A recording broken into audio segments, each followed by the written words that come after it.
Hello, everyone, and welcome to Conversations on Craft, where we dive into the messy and magical world of writing and demystify the publishing process. And today I am thrilled to be joined by Ashleigh Nugent, Liverpool City Region's Artist of the Year 2022. Ashleigh has been published in academic journals, poetry anthologies, magazines, and has written for theatre. He's a special advisor at Shakespeare North Playhouse and director of Rise Up, a charity that supports prisoners and inspires change. And a huge congratulations to Ashleigh, because this week he has received his PhD in literature from Liverpool John Moores University. Ashleigh, it's so wonderful to have you today. Very much.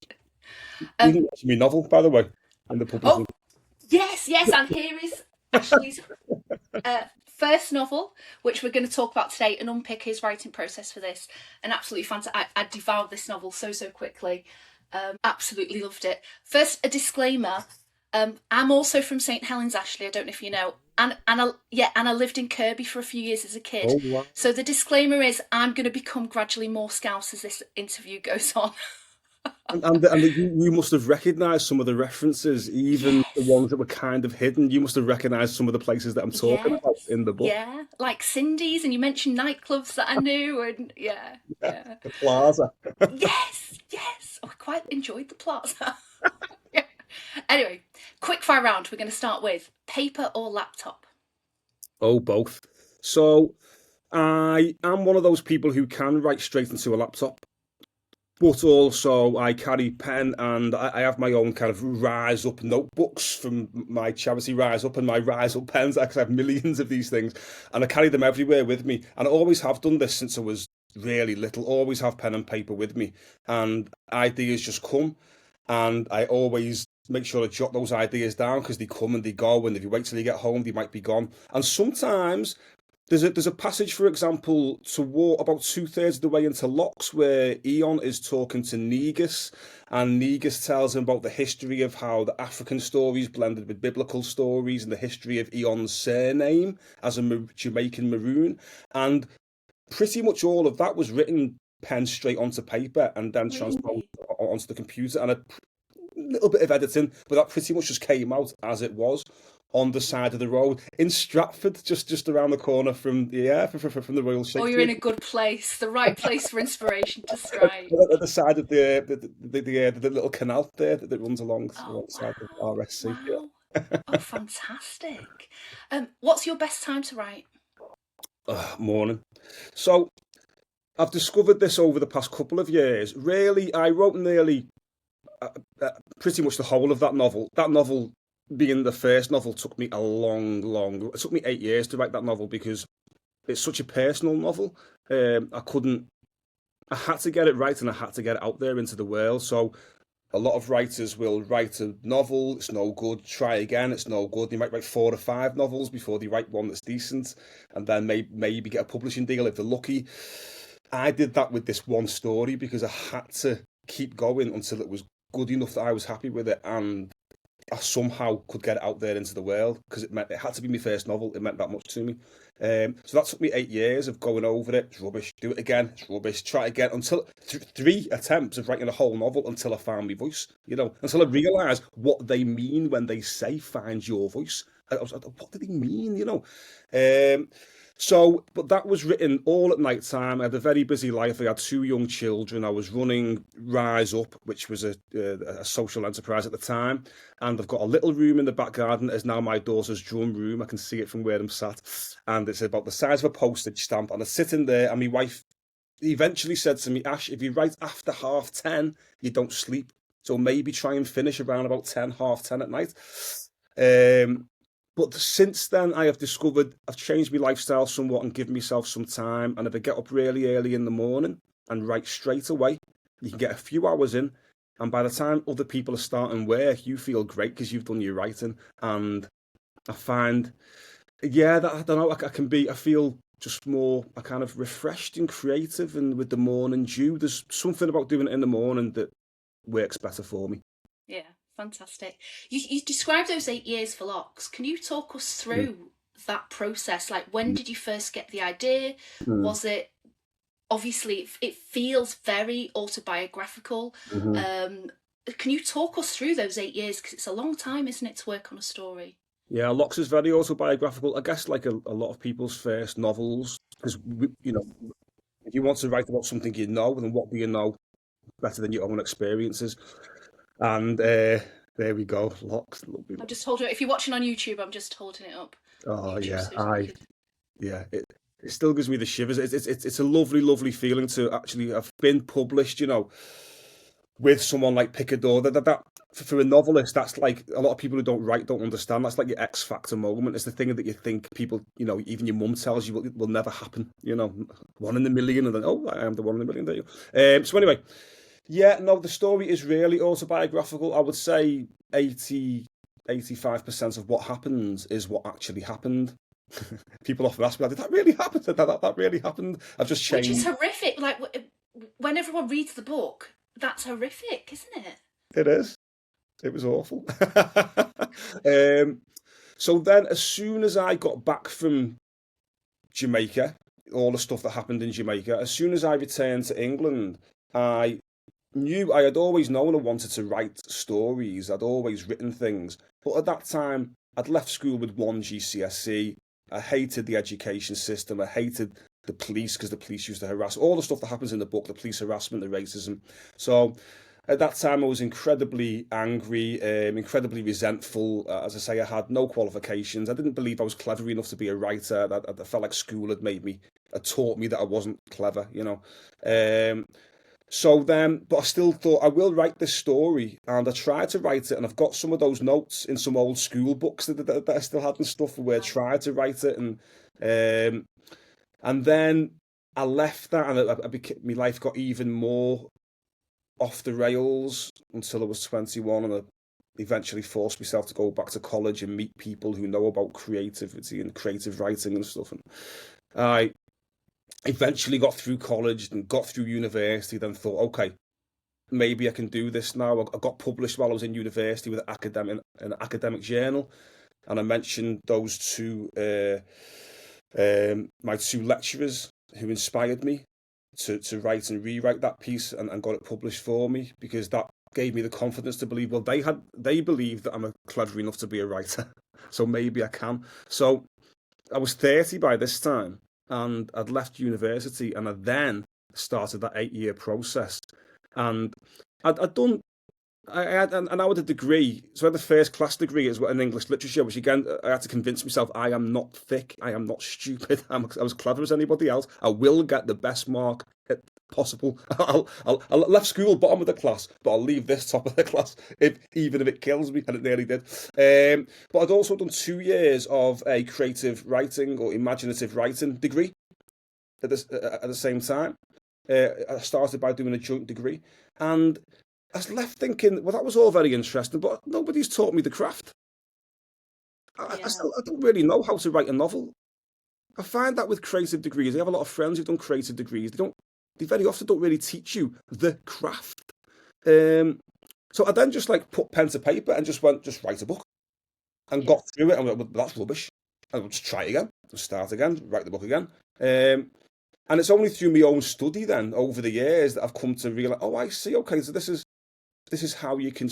These are ways of going about. There's no one way of going about it, and there's no one way of putting a plot together and finding your voice. Oh, it's good to go through that painful 8 years to get to where I am. But yeah, it was just a case of trial and error. Okay, try again, show it to someone, try again, show it to someone, try again. I think I've cracked it. Show it to me wife. She looks disappointed. Spend 3 days in the doldrums. Spend 3 days in depression before I go. Oh, be honest, love. Why didn't you look very happy when you read that first page? And then try again. But yeah, I know a bit better now, and I know a lot more about plot and a lot more about voice, and I've done my own, I've taught myself the craft now. Yeah.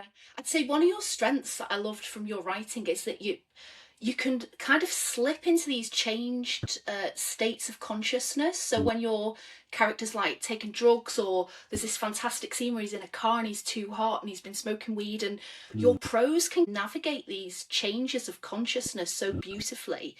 Um, did that come naturally to you, or was that part of the trial and error process of developing your prose and your own voice? Yeah, both. I think that's something that really interests me is those changes in states of consciousness. that is what life is like. And Yeah. I very often find that a lot of books that I read don't really, I don't feel that they're really attempting to go there to be.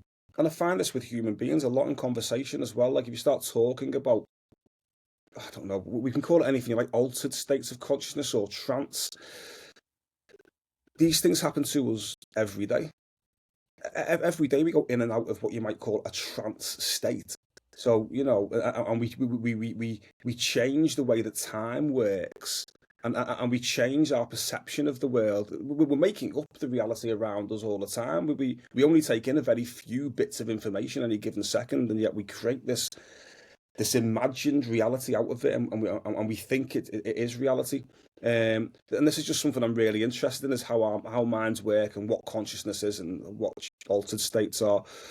So in all of me writing, really, I'm trying to explore that and how those altered states represent the different identities that we have as well. I think Locke's is very much about identity, and that's something else I'm passionately interested in again, and I don't feel that we talk about enough.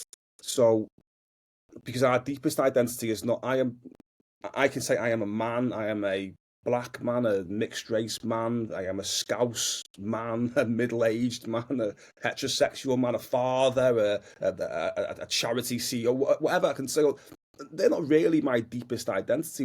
They're not the deepest aspects of what I identify with and what I identify as. What I identify with underneath all of that is something much, much, much more intrinsic and something much more shared. I would say something like the universe, the Great Mother, something like that. So um, I'm trying to write like prose that is engaging, that keeps you going along. Like it just feels like a good, exciting story that keeps you in there. And it feels very grounded, very earthy, very real, but at the same time, switches you in and out of different states of consciousness because I feel that's what everyday life is really like. Yeah. And Yeah. maybe that's just me. Oh, it's fantastic to read. It's interesting talking about that sense of identity because I felt in Locke's it was a quest for Eon's identity, Hmm. and then almost he's kind of confronting like what that identity means in different places, Yes. and kind of the stripping away of who do you want me to be and who I actually am. Can Yes. you talk to us a bit about Eon's character and how what you feel about his quest for identity because it's so closely tied to your own life as well? Yeah. I'm going to be careful because I could talk all day. I've just written a thesis on this. And I could Oh, talk. have you? Stumbled into your expert subject here. Exactly. Um, so I'm going to try and keep it concise, but identity does change depending on where we are, and therefore these identities that we are so attached to, that are so important to us, that so define us in our everyday reality and in our relationships and in what we do, who we think we are in the world, they are made up. And so when I first got back from Jamaica as a 17-year-old scallywag with a criminal record and a lot of anger and resentment, I kind of thought, well, I have to tell this story because there's something to be said here that everybody can learn from. So you've got this young guy, and he is marginalized within one country, within one community, he is marginalized due to the color of his skin. So Eon does not come out of the womb thinking, I'm a black guy. That's not a thing. It doesn't exist. Okay, race doesn't even it isn't even verifiable scientifically. It's not a thing. There's no genetic marker for racial difference. You understand? It's made up as a social construct, made up to undermine people and divide people and to control people. Made up as a hierarchy with those who invented it on the top of the hierarchy and those they wanted to control on the bottom of the hierarchy. It's not a thing. But then society puts that onto you. You are this. They keep telling you this. Not only that, but they show you representations of other people that are this, that have this marker, which is for us people is melanin, and this is what they are like. And it's not as good as us. We can ridicule it. We can put negative images of it out there. It's not really, you know. When I was born, the black and white minstrel show was still on TV. Yeah. And then you therefore say, well, there comes a point where you go, well, I have to have some kind of identity. If I'm constantly told you are black lad, you are half caste, these terms are not terms we use nowadays, but this is what people used to say. I was born in 1976. You are half caste, you are coloured, then you're black, and then all the more negative terms that come as you get older. So you develop an identity around that, and you start looking for role models that fit with that. For me, it was rap artists and reggae artists like Bob Marley. And then, um, and then you go to a different country, as I did in Jamaica, and I got locked up in Jamaican prison. And I learned that, oh, here I am not seen as being black. My skin is of such a hue, of such a light shade, that they basically see me as white. And they call me white, and I get beaten up while people chant. And I won't swear, you've asked me not to swear in this podcast. You must have seen my other presentations. Where people chant, let's beat up, the white man. And I get beaten up with a big, knocked unconscious with a big stick while people chant white man at me. So that identity, that you come away thinking, well, that identity was nonsense all along. So therefore, if I'm not that, and I'm not either side of this binary, then where did this polarized idea of identity come from? Who invented this? Why do we have it? Why do people believe it's real? And who am I? Who am I if I'm not either of those things? What do I identify with? And as I said earlier, if you really, really keep digging down under the surface stuff, the thing that we all identify with is that from which we all came, which in scientific terms is subatomic particles made in the dying stars out there in the universe. That's very mystical, isn't it? But that's beautiful. That's quite beautiful and poetic. It's beautiful. Yeah. It's also Joni Mitchell, isn't it? Stardust. It's beautiful. It's poetic. It's mystical. It's something like what the mystics have been saying for the past 3,500 years. Read Lao Tzu and the Tao Te Ching and the mystics of the East. It's in all the ancient mythology and the stories. It's been there for thousands, and now it's science. Now we can scientifically prove this, and indeed, we know that everything, that energy from which we're all made, is a wave of energy. It's a wave of potential until it engages with consciousness, at which point it breaks down into a particleized, individuated form, which is very much like an identity, isn't it? A baby is born as a wave of potentiality until people say, oh, you are boy, you are Geordie, you are white, you are working class, whatever it is. Other people tell the child what they are. And then after that interaction with human consciousness, the wave of potentiality becomes more and more particleized until it decides, I know what I am. I'm one of these and I'm not one of them. And they're different. And then we get all this division that we have at the moment. But actually, we're all made of the same stuff and we all come from the same place. And that is our deeper identity, whether we know it or accept it or not. So how do we tell that in ways that isn't boring, isn't confusing, and is interesting to people, and is through interesting narratives, really, is my passion. Once we overcome that, I think we're on our way to a much more unified philosophy, a much more unified society, a unified way of seeing ourselves and the rest of the world. And it seems to me that right now, the confusion that I experienced, and this is an important point, Hayley, I know I said I keep it concise and this isn't concise, but no, it seems to me the confusion that I experienced as a young person regarding my identity is a great analogy for the confusion that pretty much everyone in the Western world is now experiencing. Because we thought we knew what we were. Let's just use Britain as an example. Even when I was growing up, we knew very well the British Empire was great. Britain's the best country in the world ever. We know exactly where people stand. These are black people, these are white people, these are Asian people, these people are not as good as these people keep to themselves, so we accept them. These people do this kind of job. This is a gay person, this is a straight person, this is a male person, this is a female person, this is the working class, this is the upper class. And it's suddenly, well, the waters have got very muddy, haven't they? Those boundaries are gone. Those boundaries are gone. And it makes people scared, doesn't it? And it makes people scared. Exactly. Yeah. Well, welcome to Eon's world. Yeah. Now you all Yeah. feel it. Now we all Yes. feel it, which is why he's called Eon, because Eon, the word Eon. I often ask this when I do live shows. I often ask the audience who knows what the word Eon means, and it's surprising. I thought it was quite a common word, but It's linked to time, isn't it? Eons of time, like a yeah, measure. exactly. Yeah, it's an era. Yeah, Yeah. Yeah. yeah. I So was Eon very. era. I was so conscious reading it that your protagonist and your life experience, you were forced to confront your identity and who you were in such an aggressive way, Hmm. um, that's kind of given you so many revelations, Hmm. um, and it's resulted in such a wonderful novel. But yet, as to have lived through that life experience, Ashleigh, it does sound so traumatic. Um, we all deal with trauma in different ways. When I returned from Jamaica, I went to see two specialists. One who was my sister's kickboxing instructor, who this was 1993. At the time, he'd been over in America studying some kind of like mindset stuff. Maybe it was NLP or something. The kind of thing that a lot of people know about in this country now, but he'd been in America studying um, maybe CBT, NLP, something like that.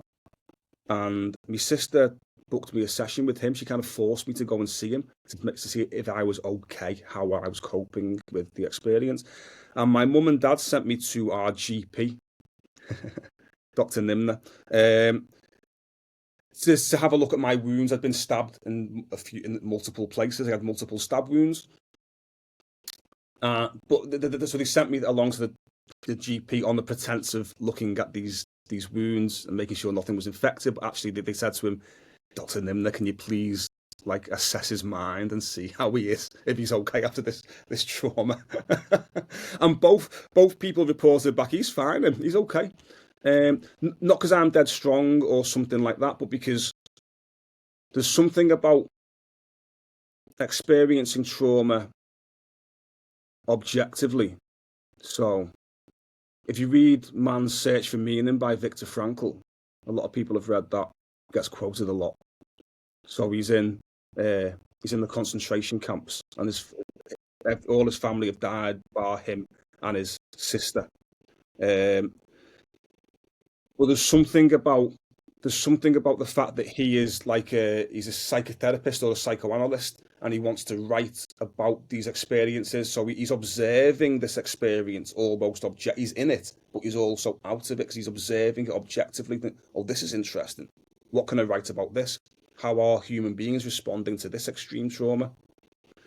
And there's something about that keeps you with a foot outside of it, so it never becomes all absorbing. And even at times where you think, at the moment that you think I might die now, also, that extreme violence, the mind doesn't have time to think, I would rather not be dying.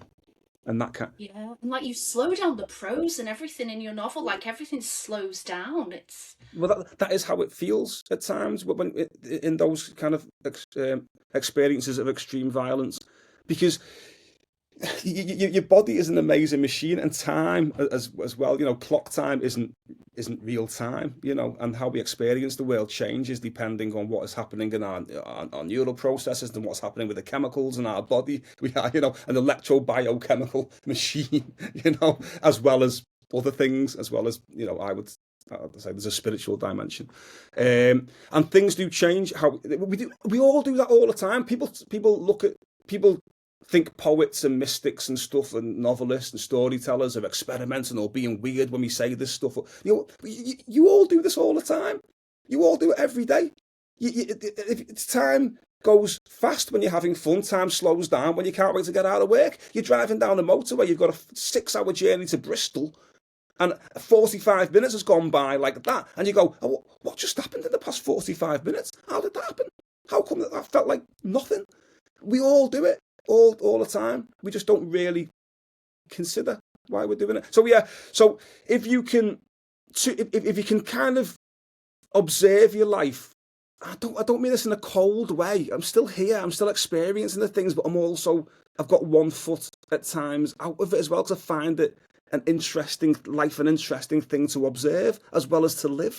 And also, if you have a sense of, if there's a meaning and a purpose for the things that you're experiencing.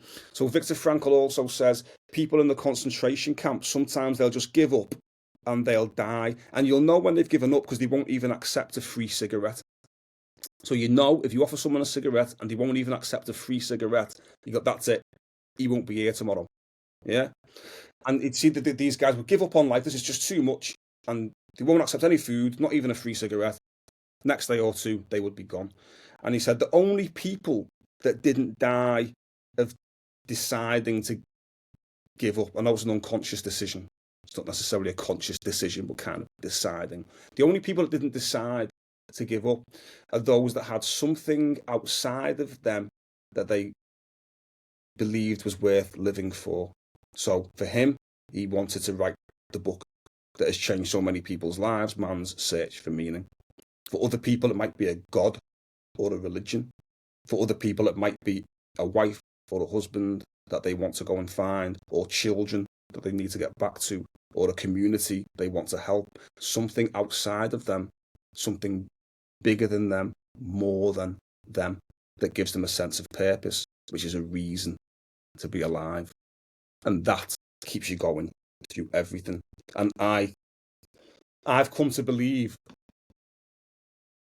that identity and purpose, if we can get those two things straight in our life, what we identify with and what our purpose is, that will change your whole life. Everything else will flow from that. And even the difficulties, the ups and downs, even the unbearable sadness that comes to all of us, you'll get through it because there's a reason. Profound. Very profound, Ashleigh. Would you say your writing helped you achieve finding your purpose and finding your identity? I think the writing is the purpose. And the purpose is what gave me... sorry, I'm getting a bit emotional. The writing is what gave me the purpose, and the purpose is what moves me on, that gets me through difficult times. Yeah. Things can be unbearable for all of us, and we lose people, and people change, and nowadays as well, things are becoming very, like the 80s again, isn't it? Things are becoming very divisive again, and people are falling out with friends over politics, and people are taking on board extreme views and what I think are dangerous views and ideology, and all this kind of stuff is it can be very, very difficult. People are confused. But if you have a sense of purpose, you have a sense of direction, and trust me, that purpose, I believe what Viktor Frankl says, that purpose will always be something outside of you, because it ain't all about you. We are pack animals. If you believe in nothing mystical, nothing spiritual, then you can at least say this.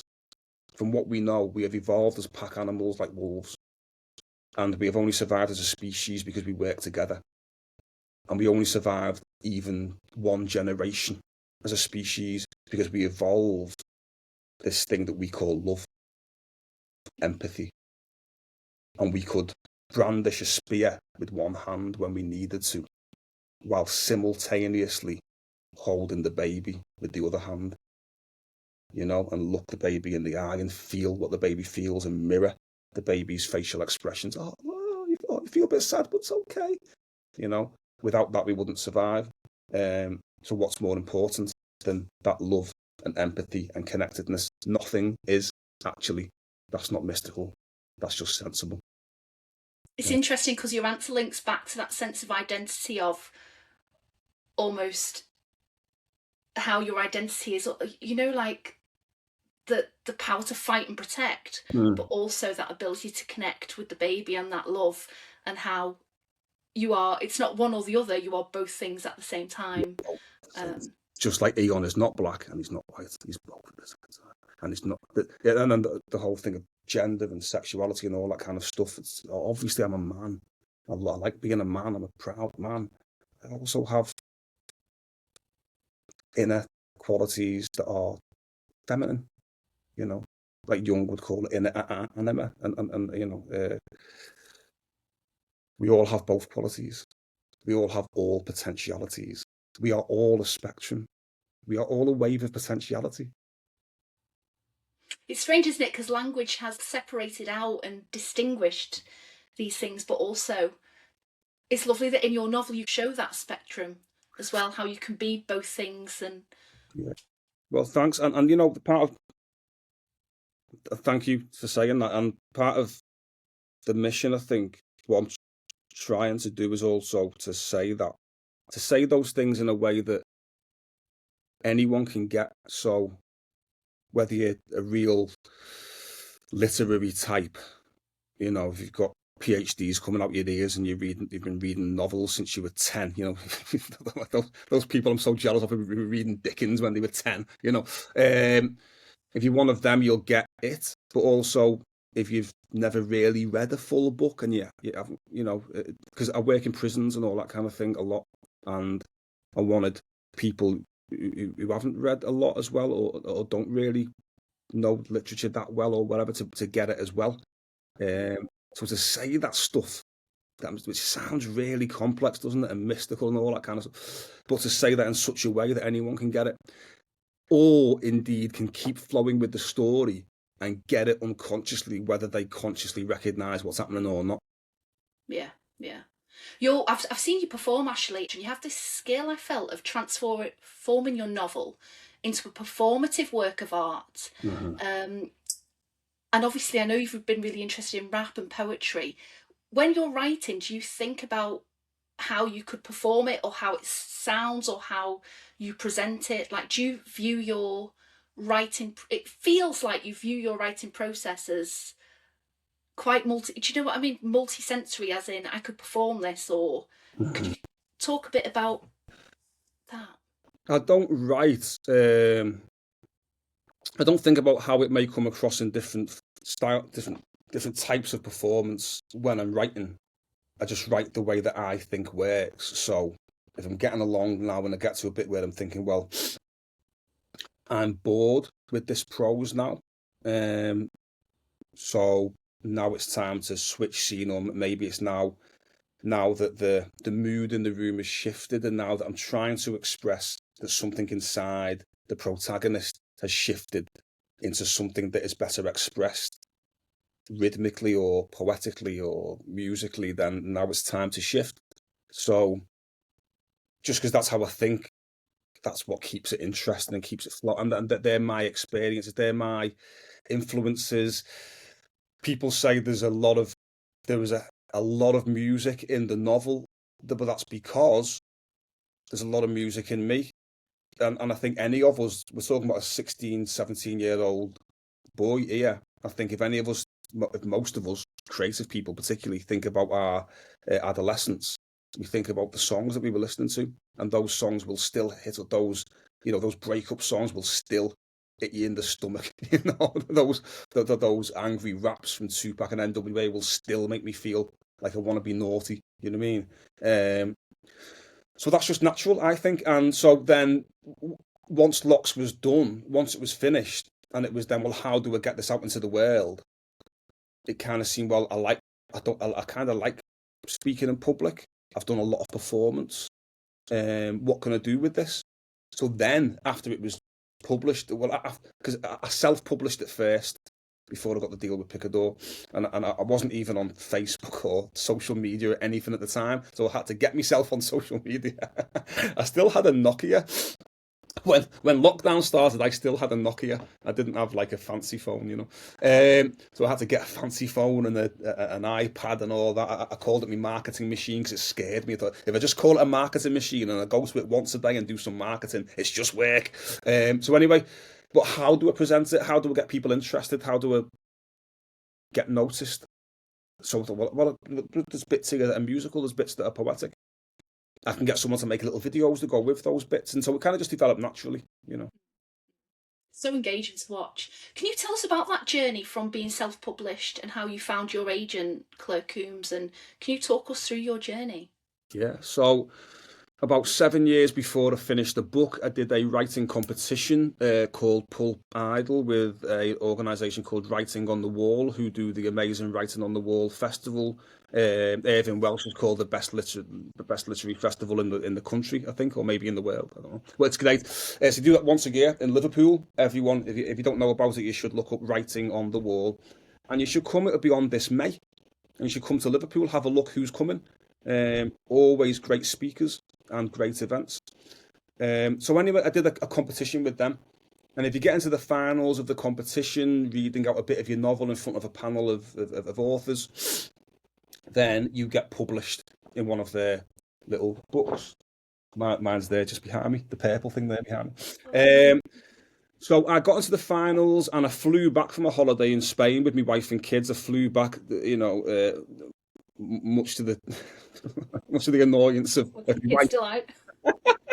Holidays cancelled, children. Holidays cancelled. Honestly, so I flew back to Liverpool and I did the finals and I didn't win, and then I flew back to Spain for my holiday. But and I was gutted because I thought I'm going to smash this because I've got this. I'm going to read this bit where I can do all this, be a bit poetic and a bit before other people won't be performing it; they'll just be reading it, you know. But I didn't win. So, but I did get talking to someone in the lift on the way out who was also didn't win, who I actually felt like should have won because I thought her thing to me was the most impressive piece there. And this was Claire Coombs. And she was leaving with her mum and her sister in the lift. We had a little chat, and then we kind of stayed in touch briefly every now and again. We stayed in touch. And then lockdown happened. So I was really scared about publishing my first novel. And I was really scared that people would think that black people wouldn't understand why I'm using the kind of racist language that I'm using, because you can't explain why you're doing something in a novel. You have to just do it. This is what people said. This is what the character will say. And I thought white people would be offended that I'm criticising them so much for the way I grew up. But Jamaican people will be offended because they'll think that I'm calling them kind of reverse racists and homophobes and all this kind of stuff. I thought everyone's going to hate me. Basically, everyone's going to hate me. But I've got to put this book out. So then lockdown happened, and I also thought nobody's interested in race anymore. Everyone's talking about it's post-race, it's post-Obama, and everyone's colourblind. All this utter garbage, in my opinion, utter nonsense, as if racism wasn't a big thing anymore, and which I always knew it was a big thing still in this part of the world. And then lockdown happened, and then George Floyd happened at the very moment that I was self-publishing this book, and Black Lives Matter kicked off all over the world, leading to where we are now.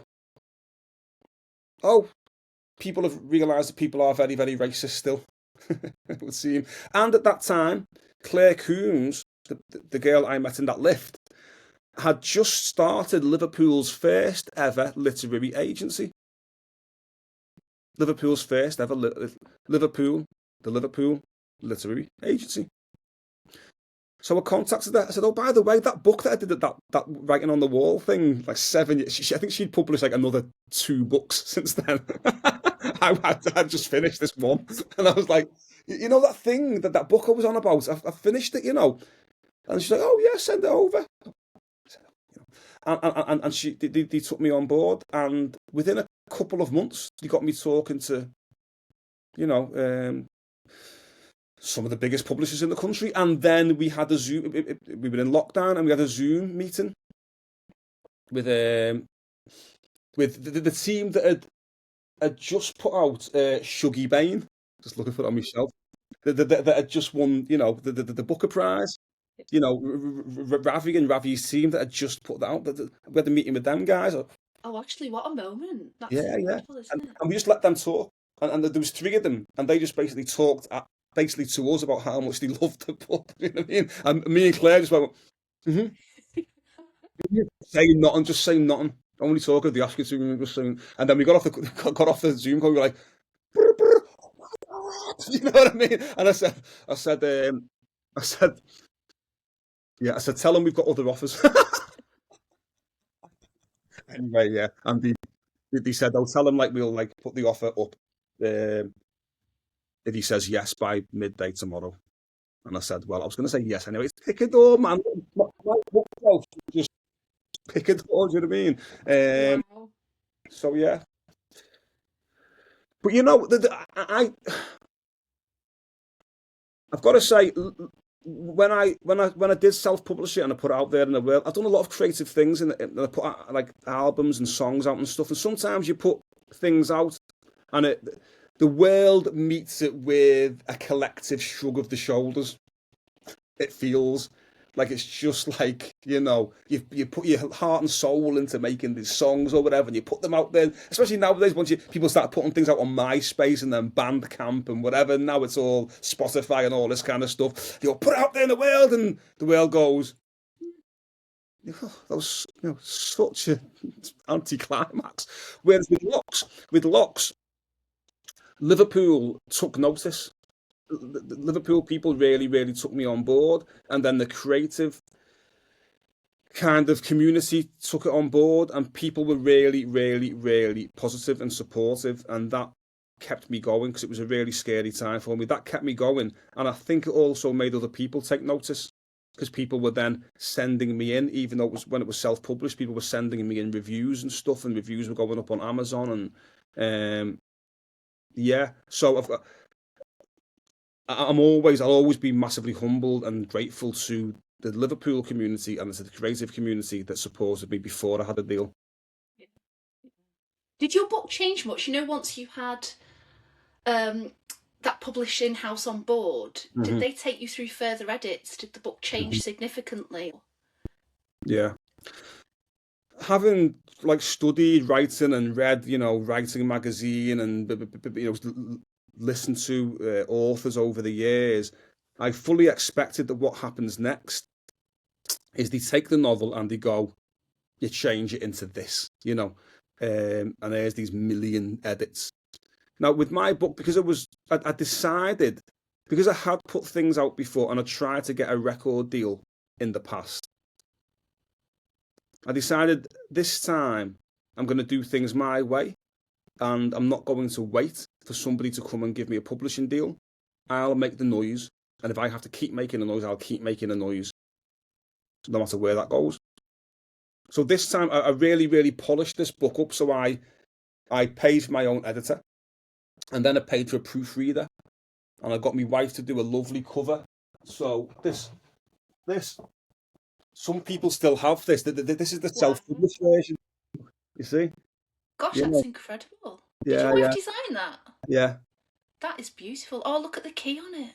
yeah. That's the stuff in Eon's head. Oh, and the heart.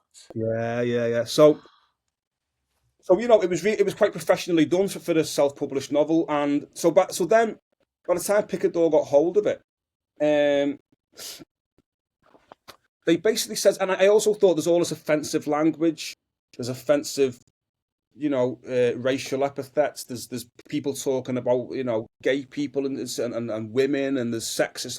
There's all this violence and stuff and drugs, and they're gonna just say, for starters, you can take the N word off the first page, and they didn't. They said to me, we understand that this is such a nuanced experience that you're talking about. Only you can write this book, and only you can understand how it needs to be told. So we don't want you to change anything. But he said to me, my editor, who was absolutely amazing, and again, all these people are mentioned in the acknowledgements in the back of the book. She said to me, here are some questions I have. So, for example, when Eon decided he was going to go to Jamaica as a 16-year-old boy, it seems like there was no conversation with his parents. His parents didn't try and stop him from going with his cousin, who seems to hate him and seems to be a bit of a dangerous guy in some ways. When I was 16, that wouldn't have happened. I don't understand. So that's a question. So she asked me a bunch of questions, and she went, maybe if you could answer any of those questions, that might help. Also, it feels just like it's so racy, it's so punchy, like it never stops. Like sometimes you feel like you just got to put it down because you're just like, whoa, give me a second, because there's just so much happening. So maybe a bit more space, and maybe answering some of these questions might be an opportunity to give it space. If not, then not. But see what happens. So I did that. I tried my best to answer, and some of those questions she was asking, I already had the answers to in previous edits. Oh, yeah. Oh, So when you're editing something for 8 years, yeah. it must shift and change so much. Yeah. So that was it, and then so now the Picador version is 8,000 words longer than the self-published version, so it has got more space, and Yeah. some of the background stuff has more explanation. Can I ask, is one of those techniques to give it more space? I thought you handled flashbacks really well, and Oh, sometimes that gave it space. You know, if we were in a traumatic scene and then mm. you would link that flashback and it would provide great context. Were Hmm. those flashbacks edited in, or is that just how you structured it from the beginning? Or can you talk us about how you use those flashbacks, because they just helped the pace so well, and also just dropped in that context of the character's experience. Yeah. Well, again, no, that was part of how that was just part of how it came out, how it flowed out of me. Because again, I think that is how life is. Okay, so we take in we take in the external stuff that's happening around us to our senses, yeah, and then we filter most of what's happening around us out, so we can, because obviously there's millions of different things happening to our senses, isn't there? All the stuff we can feel at any given moment. We're not thinking about how our big toe feels, or how the headphones feel on the side of your head right now. You're not thinking about that, but it's there. If I say it now, it is there because I just said it. It was there. We filter it all out, and all the different colours that are all around us, and all that stuff. What the ceiling looks like. It doesn't matter what the ceiling looks like. We can filter it out, and then we decide what we believe the situation is based on what we know. Now, what we know is what's happened in the past. So, for example, if if you have had if you've had a negative experience in school with somebody who looks like me, then you may think that I'm like that person when you have a conversation with me, and therefore not take on board what I'm saying, because I remind you of something negative. Where if you've had very positive experiences with someone who looks like me, then you'll probably be more open to me. Do you understand? So we base Yeah. our reality on a number of things, like what do we value. If and this is why race is so important as well. If you have even unconscious bias, that people who look a certain way have certain characteristics. Oh, you know what? Chinese people are like. Oh, Indians. They're like, oh, Jamaicans. Oh, black guys. Oh, those black Scouse guys. You understand? If you believe that we have shared characteristics, then when you interact with us, you will unconsciously judge us based on your beliefs. Same women, you know, women know this all the time when you walk into boardrooms, or with a lot of the get professional, successful guys or whatever. And so, you understand? They think they know who you are. you know, so I hear from women quite a lot. Do you know what I mean? Um, but also our past experiences are one of the ways to which we filter experiences. So they're always there. It's not like it's hardly ever conscious. But the beauty of writing stories and poetry is that you can make it conscious, so you can show the reader, or it's almost like a nod to the reader. You know what I mean? To go, isn't it? That's what it's like. That's what's really happening, isn't it? I That, love the bits about how Ian got his heart broken. So, like, he goes to interact with a woman, and then we slip it, like, triggers a memory of how he got his heart broken, and the character felt so rounded because, like you say, that's what happens. You go to enter a new relationship, and you think, "Oh, but this is what happened to me last time," and that's how you experience life. But I thought it was so delicately done, that layering in of his memory. no, thanks. Yeah. Well, like I said, I'm just trying to represent what I think life is really like, maybe in ways that I want to read. That's the thing with writing something, isn't it? A lot of crazy people will tell you that, you have to just create the thing that you want to read, and that's what I want to read. And I really, really like stories, novels, poems, songs that do that, that don't just say the surface stuff, but find a way of getting to the stuff beneath the surface whilst keeping it interesting, you know. Yeah, yeah. Were you inspired by Virginia Woolf, or did someone compare your writing to Virginia Woolf? Both, both. So there's a very I don't know if it's subtle. There's a bit of a subtle reference to Virginia Woolf in the book where his mum is talking about when he was born, and she says the phrase "a room of one's own" anyway. And yeah, I think Mrs. Dalloway kind of when I first read Mrs. Dalloway when I was in university by Virginia Woolf, I kind of thought, wow, now there you go. There's someone who's done not the exact thing I want to do, but there's someone who has written about an everyday experience and just everyday normal life, but really, really tied in all the unconscious mind. She's tied together the external experience, what's happening in the conscious mind, what is being thought about the external experience, and what is happening unconsciously under it all. That is, Yeah. and how it's all influencing each other. She's done it all at the same time, and not really. With like a beautiful rhythm, like the rhythm of that stream of consciousness. Oh, just and she somehow managed to keep, and it keeps you gripped, and you're in there, and you're in different people's heads, and so wow, that. So when I first read that, because at that time, this was a long time ago, but at that time, I didn't feel like I was well read enough to attempt writing, even though I wanted to be a writer, because of my negative experiences with school and education. I hadn't. I didn't feel like I had read enough, you know what I mean? So I was really studying hard at that point, and trying to find things that inspired. So yeah, that was one of the books that I went, wow, there it is. And then one of the reviews, so it's probably on here. Is it on here? Yeah, there it is. So on the back of your copy there, Raymond Antrobus. So Raymond Antrobus is an amazing poet. I'm just looking for what it is that he won. Oh, it doesn't say. He's an award-winning poet. He's amazing, Raymond Antrobus. You may well have heard of him. A lot of your listeners will have heard of him. The quote that they use from him is a really, really nice quote, but they don't use the bit that I really liked at the end of what he writes about it. He said, it's like Virginia Woolf, but from the ends. So from the ends, for anyone who doesn't understand what that means, that's street talk. That means like from the street, like Virginia ends, like from the hood. Sorry, Virginia Woolf from the hood. You know what I mean?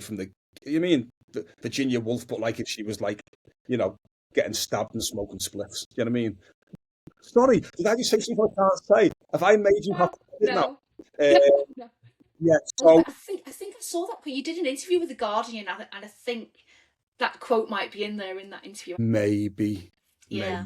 Yeah, but I love Raymond and I love his work and I loved that quote. And unfortunately, he wouldn't use my favourite bit of it, but still Oh. really nice. Um.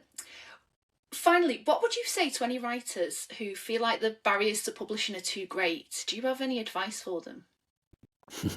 They are too great. On my website, one of the things I did after putting the book out was I did like a free PDF thing. It's still be there, but I had this idea of starting a mailing list and all that kind of thing, which I didn't really do.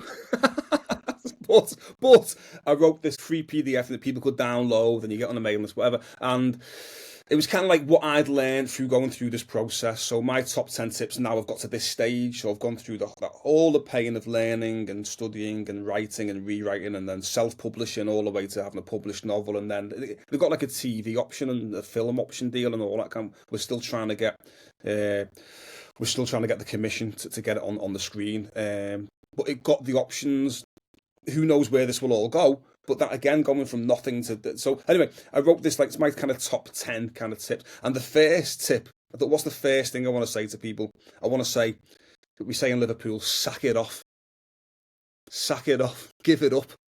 Don't bother. It's too. I saw who was it? I saw the guy on Jules Holland's like hootenanny, at New Year's Eve one time. He was like, I can't remember who was it. He's like a guy who owned a record label, and Jules said to him, "What would you advise to young people nowadays who want to start a record label?" He said, "I say there's good money in hairdressing." And the reason I say that, the reason I say sack it off, give it up, it's too hard, is because then the people who will stick around and carry on are those of us who have no choice.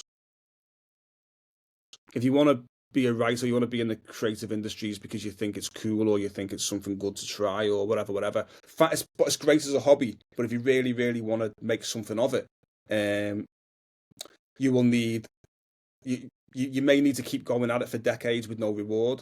You'll have to do I can't even say how many tens of thousands of hours of work that nobody will ever see and nobody will ever appreciate. It will be really, really lonely.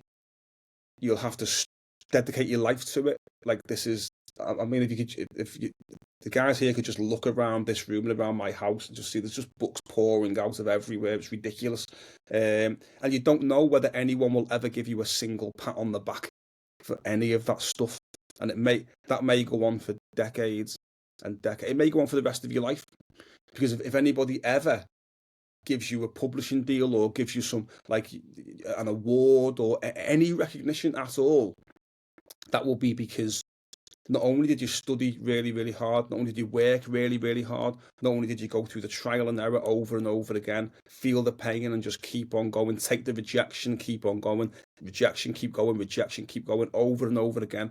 But also, and not only did you have all of that and some natural propensity for doing the thing, a bit of natural talent, but also you got lucky because you could do all of that and never get lucky, never meet the person who thinks, oh, I love this is great, and this is the kind of thing I want to work with. Because you might go, yeah, this is great, this is amazing, but I'm doing crime thrillers. Oh, this is great, this is amazing, but I don't think the audience wants a story about wizards. Do you know what I mean? Yeah. Like what happened to J.K. Rowling. Do you know what I'm saying? Like, so many people, nobody's interested in wizard boy. You understand?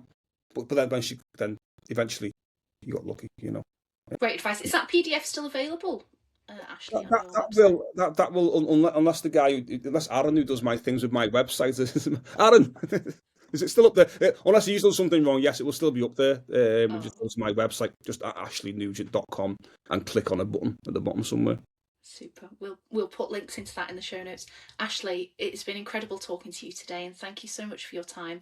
Can people find you online in other spaces, or how would people purchase your book if they wanted to buy a book? Go to Picador, which is owned by Pam McMillan, or go wherever you get your books from. Obviously, you can have a look on my website. You'll see the trailer the lovely trailer with music and great imagery and stuff made by Jonathan Hall up on the website. That's also on YouTube. You can find me on Instagram. You can find me and send me a message that will probably never get responded to on Instagram. Still on Facebook. Super, thank you so much. I'm going to give a shout out to our independent bookstore who sponsors the St Novel Prize.